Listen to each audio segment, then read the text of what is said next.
یہ باتیں کرنے کرانے کی ہیں کہ خود سے کام کر لینا سنت ہے؟ آپ نے 2 منٹ لگائے ہیں اور آپ نے کسی پر روک ڈال کے آپ فارغ ہو گئے۔ اخلاقی رویوں میں سب سے زیادہ ضروری تو دوسرے کا احساس کرنا ہوتا ہے۔ اخلاقی رویوں میں سب سے زیادہ حاجت تو دوسرے کی تکلیف اور شدت کا احساس کرنے کی ہوتی ہے۔ میرے صاحب فرمایا کرتے تھے 10 منٹ کیوں انتظار کراتے ہو لوگوں کو؟ تم نے ممبر پہ کہا تھا میں 2:15 بجے جماعت کراؤں گا، 2:16 کیسے ہوئے؟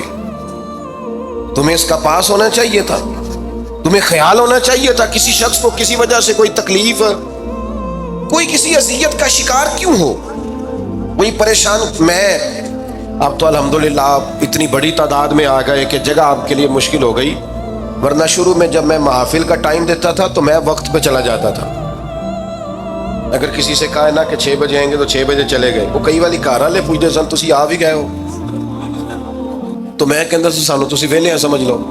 ہمارا مزاج نہیں ہے نا جی، بلکہ ایک تقریب میں مجھے دعوت دی گئی تو اس پہ لکھا تھا 6 بجے، تو میں وہاں پہنچا تو میزبان بھی نہیں آئے تھے۔ مجھے بتائیں شادی کا کارڈ سارا خاندان بیٹھ کے لکھتا ہے نا، روانگی برات 1 بجے، 1 بجے جاتی ہے برات، مشترکہ جھوٹ بولا سارے خاندان نے۔ یہ رونے کی بات ہے، ہنسنے کی تھوڑی ہے۔ مسلمان اور جھوٹ بولے، مشترکہ طور پہ کہا یہ جھوٹ ہے۔ محفل ہوگی بعد از نماز عشاء، تو ختم کب ہوگی یہ بھی تو بتائیں۔ آپ نے قوم کو تو ایک شخص کا بتایا تھا کہ فلاں صاحب خطاب کریں گے، یہ مقامی، قومی، عالمی شہرت یافتہ، یہ کہاں سے آ گئے؟ کیوں تکلیف دی گئی؟ بلکہ ہم نے تو منصوبہ بندی کی ہے کہ لوگ ہمارے جلسوں میں نہ آئے۔ ستائے اتنا ہے، ایک جگہ پہ میں حاضر تھا تو 1:30 بجے مجھے مائک دے رہے تھے، اب تو میں جاتا نہیں ہوں، رات کو چھوڑ دیا ہے۔ 1 بجے رات کو مائک دے رہے ہیں تو نقیب بیچارہ رٹی رٹائی بات کر رہا ہے، کہتا ہے بلا تاخیر۔ میں نے کہا ابھی بھی بلا تاخیر ہے، کر لو تھوڑی تاخیر۔ خدا کے بندو ختم کرو، آدھے گھنٹے میں مسئلے کی سمجھ آ جاتی ہے، ایک پیغام دو، بات ختم ہو گئی۔ اتنا الجھاؤ اور اتنا بات کو کھینچنے کا معنی کیا؟ اپنے رویوں کے اندر۔ میں چلا گیا 6 بجے تو میزبان صاحب بھی نہیں آئے تھے، تو وہ تقریب کب شروع ہوئی؟ 9 بجے۔ تو میں نے ان سے کہا غور سے دیکھ لو کہیں میں تو نہیں الٹا پڑتا رہا، 9 اور میں 6 سمجھتا رہا ہوں۔ یہ چھوڑیں ان چیزوں کو، اپنی زندگی میں آپ نظم پیدا نہیں کریں گے تو کوئی کام کیسے کریں گے؟ حضرت حکیم الامت مفتی احمد یار خان صاحب نعیمی رحمت اللہ علیہ، مفتی صاحب رحمت اللہ علیہ جب جمعے والے دن الحمدللہ کہتے تھے نا تو پورا 1 بجا ہوتا تھا۔ لوگ گھڑی کو کہتے تھے تو غلط ہو سکتی ہے، پر مفتی صاحب پورے ٹائم پہ الحمدللہ کہتے ہیں۔ بلکہ ان کے بارے میں معروف ہے کہ وہاں ایک ذمہ دار تھا، بھینسوں کا دودھ دھوتے ہیں نا دیہاتی لوگ، تو عصر کی اذان سے 5 منٹ پہلے مفتی صاحب مسجد تشریف لے جاتے۔ یہ اخلاق ہے، یہ آپ کا رویہ ہے، یہ آپ کا انداز ہے۔ عصر کی اذان سے 5 منٹ پہلے جاتے تھے، جا کے وضو بنانا پڑے تو سنت ادا کر کے بر وقت نماز میں شامل ہو جائیں۔ تو مفتی صاحب گزر جاتے تو وہ ذمہ دار اپنے بیٹے سے کہتا کہ اب آپ نا بچے کو چھوڑیں بھینس کے نیچے تاکہ ہم بھینسوں کا دودھ دھوئیں۔ تو ایک دن وہ بیٹا کہنے لگا ابا جی ابھی تو یہ سورج کھڑا ہے، عصر کا ٹائم کہاں ہوا ہے؟ تو کہنے لگا تو چھڑ دے کٹا، مفتی صاحب لانگ گئے نہیں، ٹائم ہو گیا ہے۔ یہ ہمارے بزرگوں نے ہمیں رویے سکھائے۔ آپ نظم والے ہوں، اخلاق والے ہوں، سچائی والے ہوں، دیانتداری والے ہوں، دوسروں کا خیال رکھیں، کسی کو تکلیف نہ ہو ہماری وجہ سے۔ بتائیں رسول پاک صلی اللہ علیہ وسلم کی بارگاہ میں آ کے عرض کیا گیا یا رسول اللہ یہ ہمارے امام صاحب بہت لمبی نماز پڑھاتے ہیں، صحیح حدیث میں موجود ہے، نماز ہی پڑھاتے تھے نا، قرآن ہی پڑھتے ہوں گے نا، کتنا اعزاز والا کام ہے۔ یا رسول اللہ یہ بہت لمبی نماز پڑھاتے ہیں۔ اللہ کے محبوب علیہ السلام نے بلا لیا، اور لفظ پتہ کیا ہے؟ حضور فرمانے لگے میں لوگوں کو دین کے قریب کرتا ہوں، آپ دور کرتے ہیں۔ فرمایا جب بھی نماز پڑھائیں معتدل پڑھائیں، اور خود حضور کا عمل کیا ہے؟ حضور فرماتے ہیں جب میں نماز میں کھڑا ہوتا ہوں تو میرا دل کرتا ہے میں لمبی نماز پڑھاؤں۔ ہمارا جب کسی شے کو دل کرے تو ہم چھوڑتے ہیں، میرا دل کرتا ہے میں لمبی نماز پڑھاؤں، لیکن حضور فرماتے ہیں پھر پیچھے سے کسی بچے کے رونے کی آواز آتی، میں سوچتا ہوں اس کی ماں پریشان ہوگی، میں نماز مختصر کر دیتا۔ تو میرے بھائیوں نماز میں بھی لوگوں کا احساس، ہماری طبیعت ہی نہیں رہی۔ کوئی آدمی ہارن دے رہا پیچھے سے، اور سامنے گاڑی میں دو بندے کھڑے, گاڑی مین روڈ پہ کھڑے کر کے باتیں کر رہے ہیں, اور وہ ہارن بجا رہا ہے تو کہتے ہو ٹھہر جا, آگ بجھانی ہے جا کے.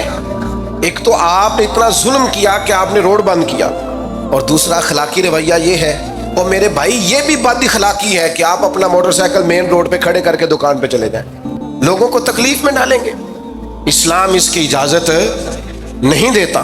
رستوں کے نشان مٹانے والے کو نبی پاک نے تنبیہ فرمائی, کسی کو تکلیف ہو, اذیت ہو. اور بعض لوگ سمجھتے ہیں کہ میں نے پریشر میں رکھی ہوئی ہے دنیا, ڈرتے ہیں لوگ مجھ سے. جو ڈر کے عزت کرتا ہے وہ خوف کھاتا ہے, اور جو محبت سے تجھے سلوٹ کرتا ہے وہ تیرا احترام کرتا ہے. بعض لوگ کسی کے شر سے بچنے کے لیے بھی اسے سلام کرتے ہیں, وہ عزت نہیں ہوتی, وہ عزت نہیں ہوتی کہ یہ تو رٹا ڈال دے گا. اپنے اخلاقی رویے ہمیں اللہ کے محبوب سے سیکھنے, حضور سے خیرات لینی ہے, اخلاق کے اثر. ہم نے اپنے آپ کو سمجھنا ہے, ہم نے اپنے مزاجوں میں تبدیلی پیدا کرنی ہے, بالخصوص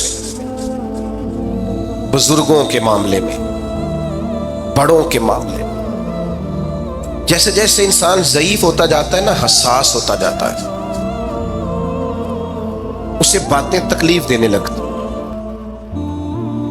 وہ ایک بوڑھی اماں ایک دفعہ مجھے کہنے لگی کہ آپ میرے بچوں سے کہہ دیں خرچہ پا میں تھوڑا دین کرن, میرے نال بولن صحیح کرن. وہ جب اپنی بیویوں کے سامنے میرے ساتھ تھوڑا والیوم اونچا کر کے بات کرتے ہیں آواز کا, تو مجھے تکلیف ہوتی. اپنا رویہ, لہجہ, اس پر غور ہو. جوانی میں ہی تو برداشت کرنا ہوتا ہے. اپنے مزاج کو کبھی بکھرنے اور ٹوٹنے نہ دیں. اور سب سے زیادہ بندے کا پتہ ہی تب چلتا ہے جب کوئی اسے پورا غصہ دلائے, جو پھر کنٹرول کرے, وہی تو کمال آدمی ہوتا ہے. آ کے کہا گیا تھا نا نبی پاک علیہ السلام کو کہ یا رسول اللہ, وہ معاذ اللہ ان لفظوں کے ساتھ تانا و تشنیع کرتے ہیں, نقل کفر, کفر نہ باشد. تو حضور فرمانے لگے وہ پتہ نہیں کس کی باتیں کرتے ہیں, مجھے تو اللہ نے محمد بنا کے بھیجا ہے. میں تو محمد ہوں, اور محمد ہوتا ہی وہ ہے جس کی تعریفیں ہوں. تو پتہ نہیں کس کی باتیں کر رہے ہیں, چھوڑو. وہ پتہ نہیں اس کی بات کر رہے ہوں گے جس کا وہ معاذ اللہ نام بگاڑتے ہیں. میرے عزیز, تھوڑا سا برداشت, اور آپ جملوں سے غور کریں, کسی کے لہجے سے غور کریں کہ وہ بندہ کہیں تکلیف میں تو نہیں, آزمائش میں تو نہیں. میں پہلے مختصر تقریر کرنا چاہ رہا تھا, اب آپ لوگوں نے اور مختصر کرا دیا مجھ سے, تو میں بس بات کو سمیٹنے لگا ہوں, آپ غور فرمائیں گے. ایک دن نبی پاک علیہ السلام نے سید عائشہ صدیقہ رضی اللہ تعالیٰ عنہ سے فرمایا. حضور فرمانے لگے عائشہ, جب آپ مجھ سے خوش ہوتی ہیں تب بھی مجھے پتہ چل جاتا ہے, اور جب آپ کے دل میں کوئی بات ہوتی ہے تب بھی پتہ چل جاتا ہے. تو سیدہ پاک عرض کرنے لگی حضور مجھے میری ماں روئے, میں اور آپ سے ناراض. تو کریم فرمانے لگے بتاؤں پھر؟ یا رسول اللہ فرمائیے. حضور فرمانے لگے عائشہ آپ کبھی کبھی قسم اٹھاتی ہیں؟ یا رسول اللہ اٹھاتی ہوں. فرمایا جب آپ خوش ہوتی ہیں تو کہتی ہیں مجھے رب محمد کی قسم, اور جب دل میں کوئی بات ہوتی ہے پھر کہتی ہو جناب ابراہیم خلیل کے رب کی قسم. پھر حضرت ابراہیم کی نسبت سے قسم اٹھاتی ہو. تو جناب عائشہ کہتی ہیں حضور کی بات سن کے جو میرا حال تھا میں بتا نہیں سکتی. یا رسول اللہ آپ اتنا خیال کرتے ہیں, یہاں تک خیال فرماتے ہیں کوئی کیا بول رہا ہے؟ کہتی میں نے فوراً عرض کی کہ یا رسول اللہ مجھے رب محمد کی قسم ہو, میری زبان سے نام ہی جاتا ہے, میرے دل میں آپ ہر وقت موجود رہتے ہیں, دل میں.